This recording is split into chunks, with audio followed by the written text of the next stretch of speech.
Assalamualaikum warahmatullahi wabarakatuh. Halo saudara semua, kembali lagi di channel Saudara Official. Nah teman-teman, di part ke-6 kini kita akan mencoba membuat program pertama menggunakan Dart ya teman-teman.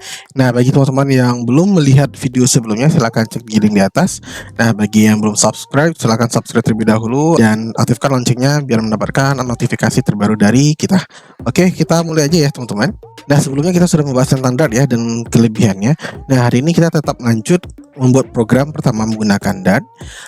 Kita bisa akses di Dartpad ya, sebelumnya kita sudah lihat juga sekilas. Tampilan awalnya kurang lebih seperti ini ya. Nah di Dartpad ini bisa kita lihat. Jadi Dartpad ini adalah tools gratis ya teman-teman, yang open source untuk membantu developer untuk belajar bahasa Dart dan library-library Dart.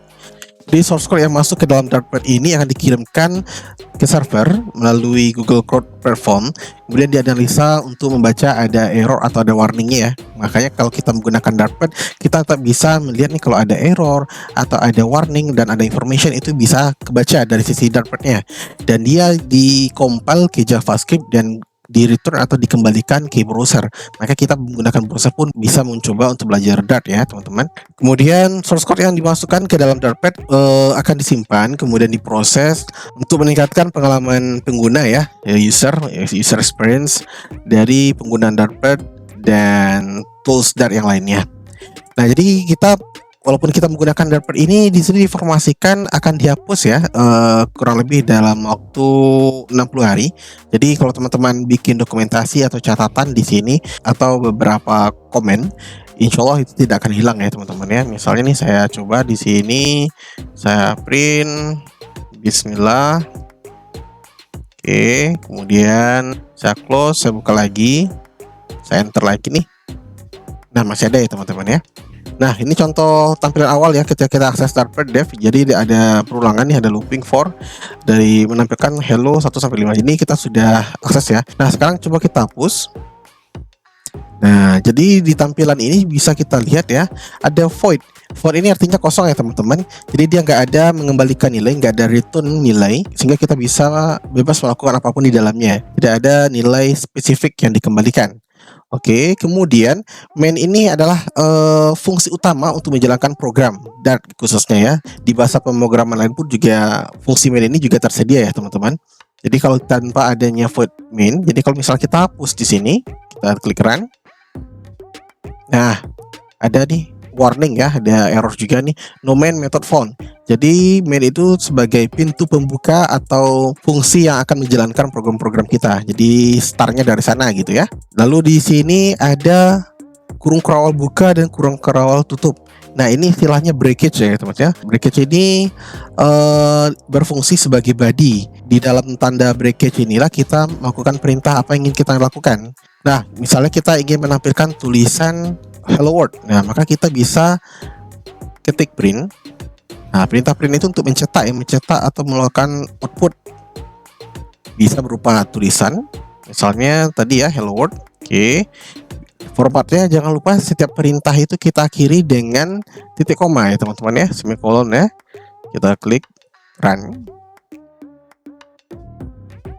Nah tampil ya hello world. Lalu di bagian print ini kita bisa ngeprint atau menampilkan output banyak ya teman-teman ya. Bisa kita tampilkan angka, bisa. Ini dalam string bisa. Pakai kutip atau tanpa pakai kutip pun juga bisa. Atau 2021 ya. Oke, misalnya ada penambahan juga 2021 ditambah 4. Klik run. Oke, 2025 ya teman-teman. Kemudian misalnya tipe data yang lainnya false juga. Oke, dan tadi kalau kita lihat pakai kutip 2 ya. Nah kalau teman-teman mau menggunakan kutip 1 pun juga nggak apa-apa, misalnya Saudara Official. Oke, kutip 2, kita klik run. Ya tetap bisa juga ya, sama ya outputnya ya, Saudara Official 1. Jadi sama ya outputnya.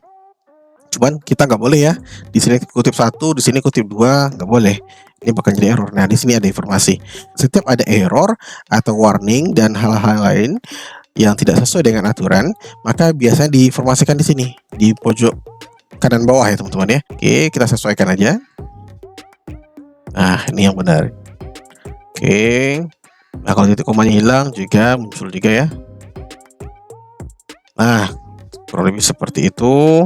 Nah, kemudian kita mau coba tampilkan yang lain ya. Misalnya nih, print. Misalnya assalamualaikum. Nah, kalau seperti ini nggak bisa di running ya teman ya, karena di sini formatnya kutip satu, di akhir kutip satu, kemudian di sini ada kutip satu lagi.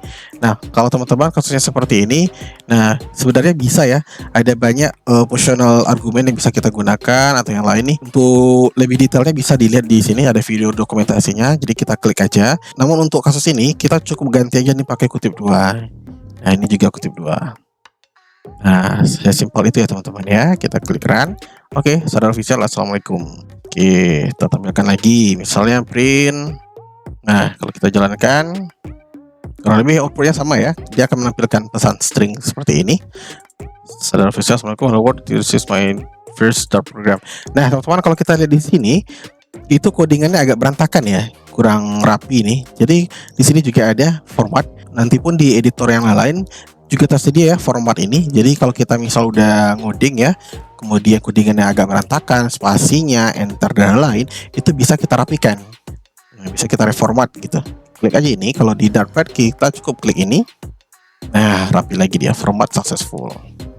Oke, jadi untuk pengenalan dari sisi program pertama Dart mungkin cukup sekian dulu ya teman-teman ya. Bisa teman-teman coba dulu apa saja yang mau ditampilkan, dicetak menggunakan perintah print di function void main. Kemudian kita klik run untuk mengeksekusi dan melihat outputnya apa. Kalau ada masalah kita cek lagi masalahnya di mana, mungkin ada ketinggalan, dan biasanya dari tools ini akan diinformasikan di pojok kanan bawah masalahnya di mana. Biasanya disertai juga link dokumentasi, sehingga ketika teman-teman belajar Dart atau bahasa pemrograman apapun itu dibantu dokumentasi, jadi kita tidak merasa tidak ada bantuan ya teman-teman ya.